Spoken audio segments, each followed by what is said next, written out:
এক প্রবাসীকে দেখেছি পাসপোর্ট ছিঁড়ে ফেলতেছে, টিকিট প্রায় 1-1.5 লাখ টাকার টিকিট ছিঁড়ে ফেলতেছে। কেন? সে টাকা দিয়েছে, ঘর করেছে, সব করেছে।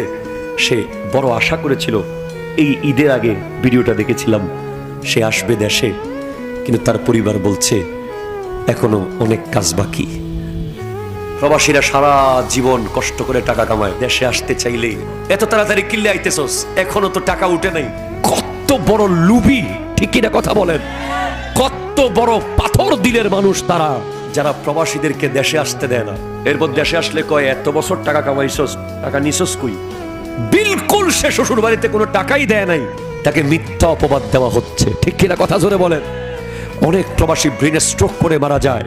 মনে রাখবেন, আপনাদের যদি কোনো প্রবাসী ভাই বোন থাকে, তাদের ব্যাপারে আপনাদেরকে অনুরোধ করে যায়, যারা দেশে আসেন, ওই প্রবাসীদের একটাই শক্তি আপনাদের সুব্যবহার, ঠিক কিনা বলেন? আপনারা যদি এখান থেকে বলেন, ফুত্রে তুই আজকে কষ্ট করতেছিস বলে আজকে আমাদের সমাজে ইজ্জত হয়েছে, ফুত্রে তুই আজকে মাথার গাম পায়ে ফেলে আজকে আমাদেরকে প্রতিষ্ঠিত করেছিস, আরে ভাই 3-4টা লাইন তারে কইয়া দিলে অসুবিধা কি? ঠিক কিনা বলেন না? ফুত, তোর যখন মন চাই চলে আয়, ঠিক কিনা জোরে বলেন? আয়। হ্যাঁ, আপনি তো দেখবেন কে কেমন। অনেকে গেছে আর আসতেছে, তাকেও তো দেখবেন। এই মাত্র গেছে, 1 মাসও হয় না, আবার কই চলে আসবো, এটা না। অনেকে বছরকে বছর, 4 বছর 5 বছর কষ্ট করার পর আসতে চেয়েছে।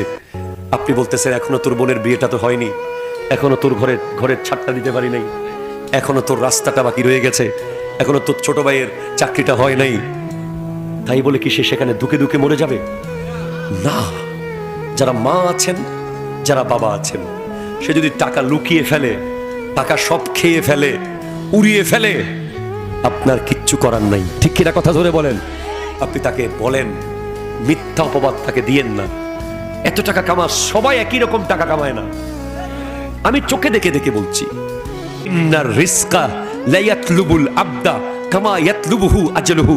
রিজিক এমন একটা জিনিস, মৃত্যু যেভাবে মানুষকে খুঁজে বের করে, তুমি যেখানেই যাও, রিজিকও সেইভাবে বান্দাকে খুঁজে বের করে।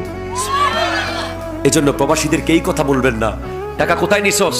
শ্বশুর বাড়ি দিয়ে দিছস মনে হয়, তোর আত্মীয় স্বজন কাকে দিছস? বন্ধু বান্ধবকে দিয়া দিছস।